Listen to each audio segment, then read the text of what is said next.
You're listening to Turi Writer's She Said What podcast. I'm Turi, along with Marcy Persky. In this installment, Marcy has animal drama at her house.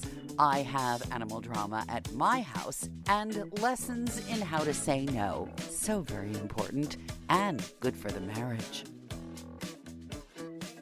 It is chaos here, and I need a Dr. Dolittle class on how to speak to animals.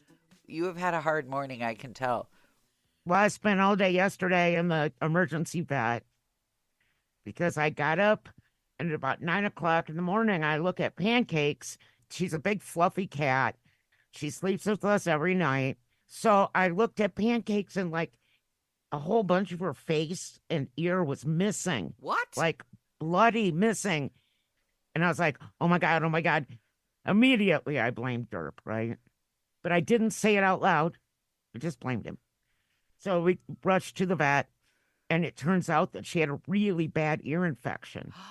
And so she did that to herself. Oh, and you blamed Derp, just like something out of Tom Sawyer where Jim hits his daughter because he thinks she's not listening, and it turns out she's had scarlet fever and she's deaf, and he thinks that she's not listening, and he smacks her around. Exactly. Oh. Except that I never said anything to Derp about it.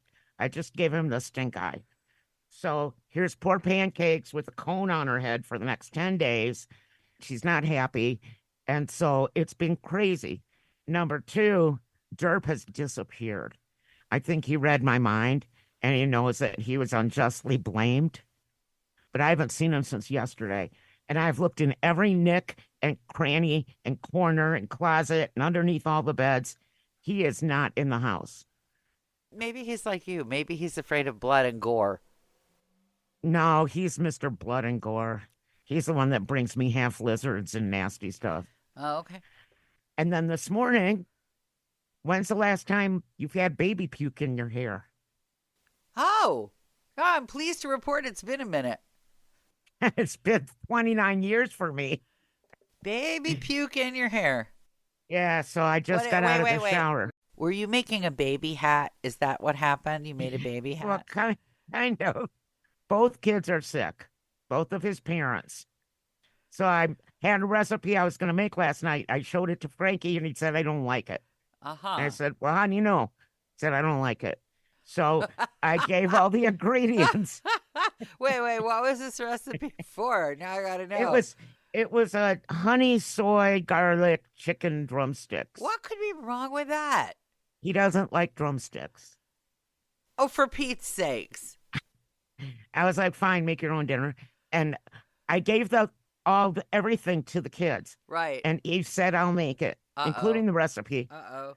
Well, today they're both sick as dogs. So I said to Eve, did you actually cook those drumsticks? Oh, no. And she said she did. But yes, they're both homesick. So I said I would take baby. And I was burping him. And I had a cloth on my shoulder to protect my shirt.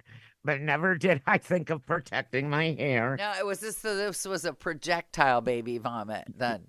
Yeah, it was a burp vomit. Yeah. Yes. I had this vision. We used to make baby hats. You know how you make a baby hat, right? You just stick the baby on top of your head with its belly right on top of your head. And then you pretend that you can't find the baby because you have a baby hat on, but you don't see the baby. And they usually think it's hilarious. And it looks, I have to say, not bad on me to have a baby hat. Well, come on over. No, got one right here for you. I never had one actually end up spitting on me from it, but I've heard stories of other baby hats gone horribly awry. Yeah, no, he's kind of little for a baby hat still. He's two hands all the time. But no, he got the whole side of my head.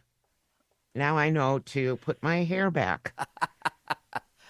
That's been my past 24 hours. You've had How about yours?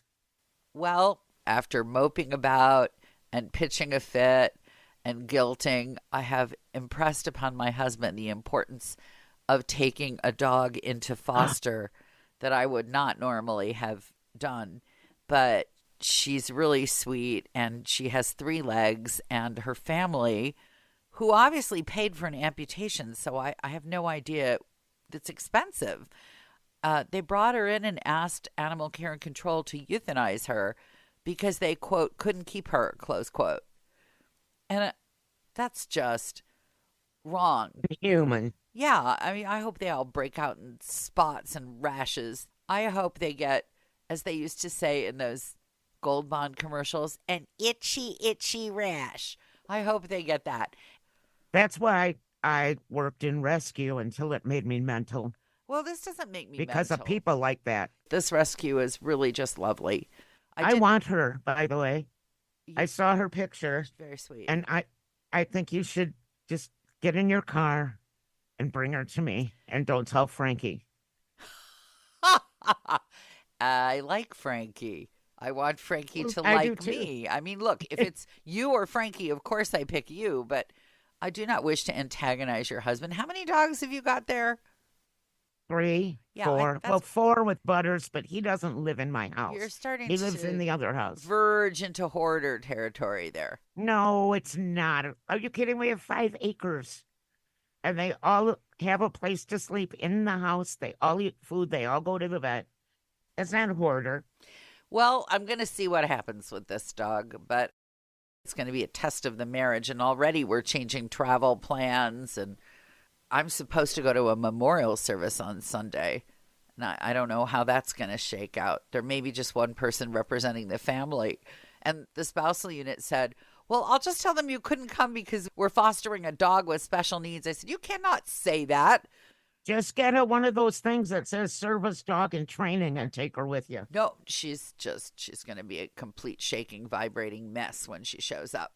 Oh, But poor baby. you cannot say to somebody, we didn't attend this memorial service because we have a dog that's just come in. I mean, that makes it sound like their person is less important to you than the dog. That just sounds wrong.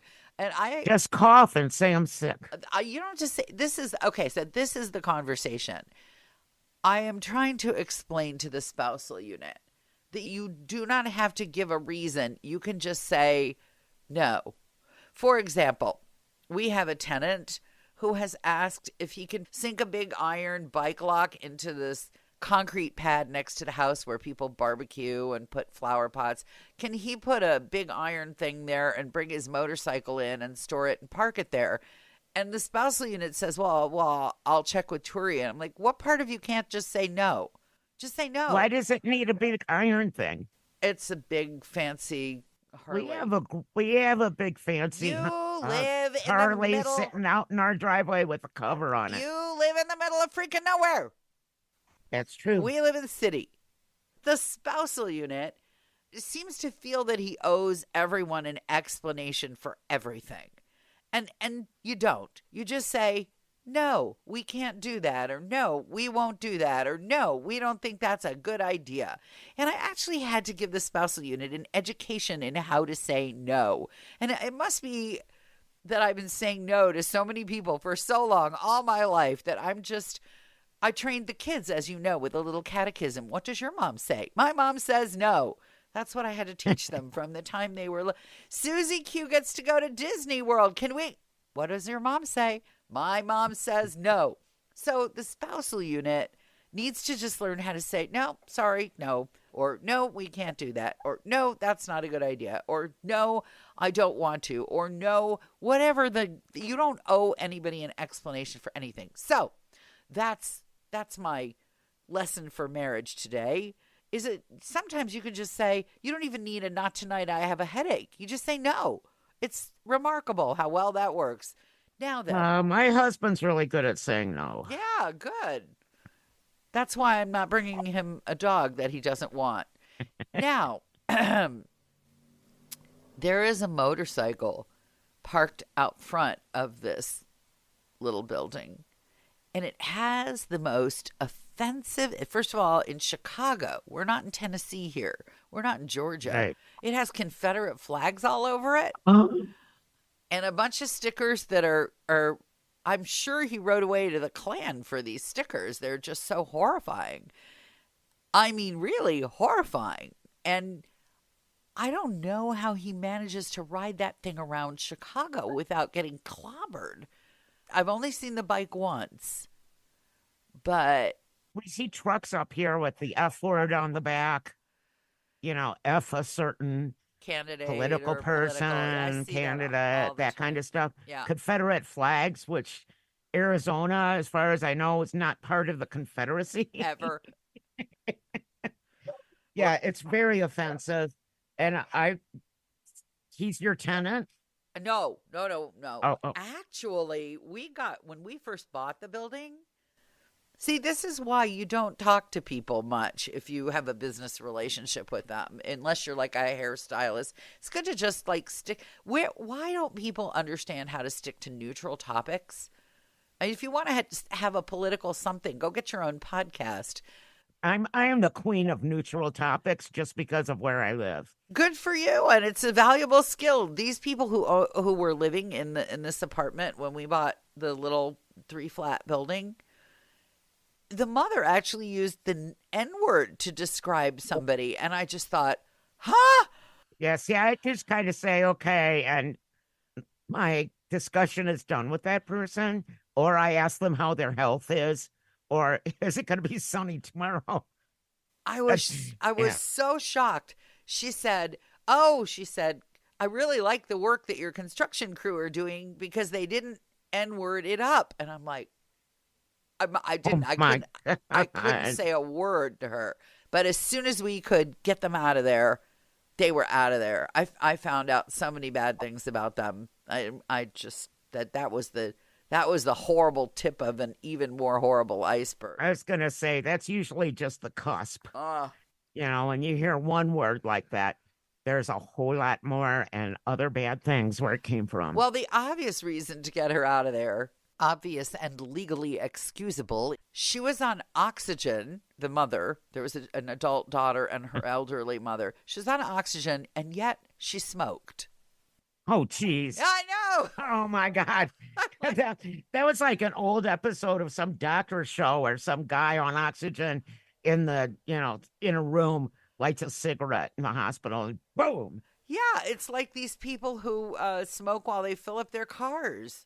Speaking of intelligence or lack thereof, you were talking about your war with Meta Al the other day, and then you figured out that Meta Al was Meta AI. And now Meta AI has shown up in my phone and is demanding that I use it. Ask me anything. Ask me anything. Let me help you. Why won't you let me help you? It's like Probably my fault because Meta knows everything. He listens to our podcast and doesn't even give us a thumbs up. It's learning. It's like having a really obnoxious 3-year-old in the house when you're trying to get some work done and it's going, Mom, Mom, Mom. It jumps up and down and makes this little circle and says, hey, can I help you? And I had to ask me anything. So I asked Google how to get rid of Meta AI, and Google told me that it's not possible. And then I was thinking, where have I met this unpleasant little computer generated faux persona before? And I'm old enough to remember, and I don't know if you're old enough to remember. Do you remember Clippy? Yes. I loved Clippy, and I was so sad when Clippy went away. He was right up there with Jeeves. Jeeves. Would you care to describe for our 2 human, 1 AI listener what Clippy was? Clippy was this little paper clip, and he would ask if you want to save things here and there and everywhere. And then if you don't know who Jeeves is, Jeeves was a butler, and you could ask him all kinds of questions, and he would find stuff for you. But 9 out of 10 times, he was wrong. Clippy. Yeah, that is what Meta AI reminds me of. It's got that same kind of doggy, like, can I help you? Can I do anything for you? Well, did you ask him if I just tracked him out across your kitchen floor, but I only did it so I could be near you to ask if I could get you anything, like this old sock, like that. I asked it if it could go away. Yeah, we all have. I'm still waiting for my answer. No, it gave, and someone else, one of my Facebook friends, asked what it knew about me. And now I know that Meta AI is completely beyond all saving because it had no idea who I was. And guess who does? Clippy? Say Google Clippy. Google knows exactly who I am, but Meta AI clueless, and I'm not that hard to find. Here's the problem I'm thinking. I think I've solved the problem now. Meta AI is not allowed to use Google. Thanks for listening to the Turi Writers She Said What podcast. Since you've made it to the end, you might want to know that my book, She Said What? A Life on the Air, is not only available in print, but now also in complete audiobook form, narrated by me and available on Audible.